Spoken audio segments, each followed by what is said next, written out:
এই দেখো বন্ধুরা, চলে এসেছি আমরা রান্নাঘরে রান্না করতে। এখানে যে মাছ নিয়ে নিয়েছি, সব কেটে ধুয়ে নিয়েছি। এখানে দেখো মাছে লবণ মাখিয়ে নিচ্ছি, দিয়ে দিচ্ছি লবণ স্বাদ অনুযায়ী।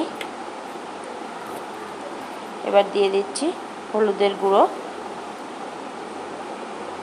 এবার দিয়ে দিলাম সর্ষের তেল। আর এদিকে আমি কলা পাতায় তেল দিয়েছি।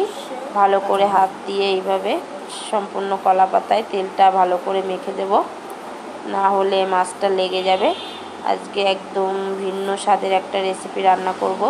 তোমরা সম্পূর্ণ ভিডিওটা দেখতে থাকো, না দেখলে মিস করবে। একদম দারুণ অন্য স্বাদের একটা খাওয়া, একদম খুব অল্প উপকরণ দিয়ে। এই দেখো আমি এখানে লঙ্কা আর সর্ষে বেটে নিয়েছি, দিয়ে দিচ্ছি একটু সর্ষে বাটা। এবার দিয়ে দিচ্ছি লঙ্কা বাটা, কাঁচা লঙ্কা, সম্পূর্ণ এটা কাঁচা লঙ্কা বাটা দিয়েই করব আমি, আর অন্য কোনো কিছু ব্যবহার করিনি। এই দেখো এবারে সুন্দর করে হাত দিয়ে আমি সম্পূর্ণ মশলাটা এই যে মেখে নিলাম। এইভাবে মাছের গায়ে সম্পূর্ণ যেন সুন্দর করে সব কিছু মেখে যায়। এই দেখো মেখে নিয়েছি। এখন চলো তাহলে এটা সুন্দরভাবে কলা পাতার উপর সাজিয়ে দিই।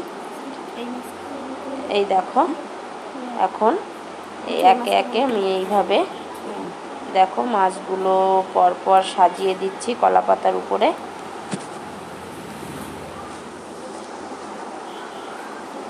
এই যে এইভাবে ভালো করে একে একে মাছগুলো সব দিয়ে সাজিয়ে নিচ্ছি।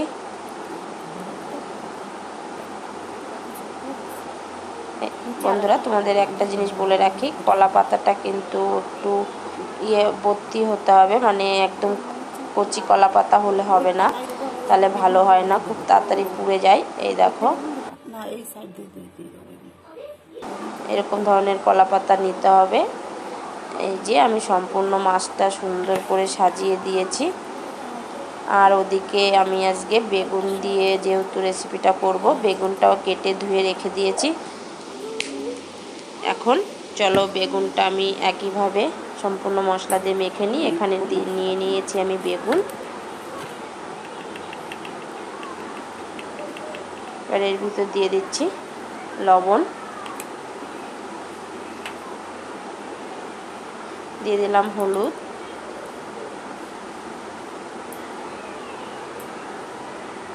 এবার দিয়ে দিলাম সর্ষের তেল।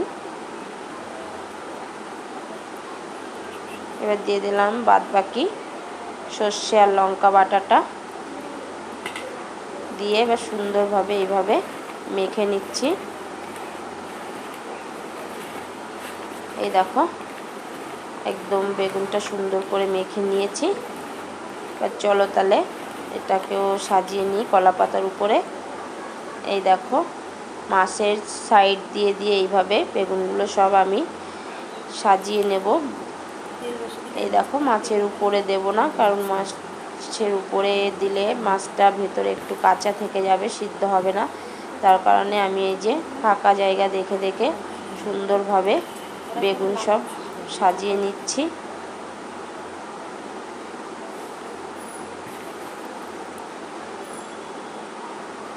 এই দেখো বন্ধুরা কি সুন্দর একটা মানে ভালো লাগছে দেখতে, সুন্দরভাবে সাজিয়ে নিয়েছি। এবার তার উপরে একটু কাঁচা লঙ্কা দিয়ে দিয়েছি চিড়ে।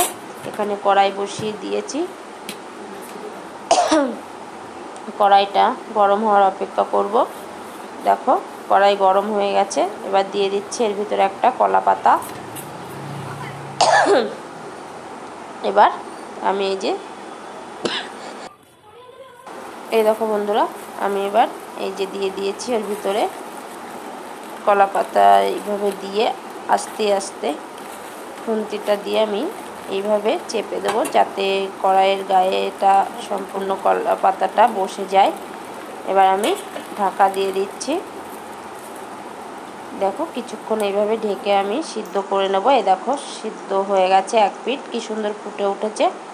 এখন আমি এটা উল্টে নেব। এই দেখো বন্ধুরা উল্টে নিয়েছি।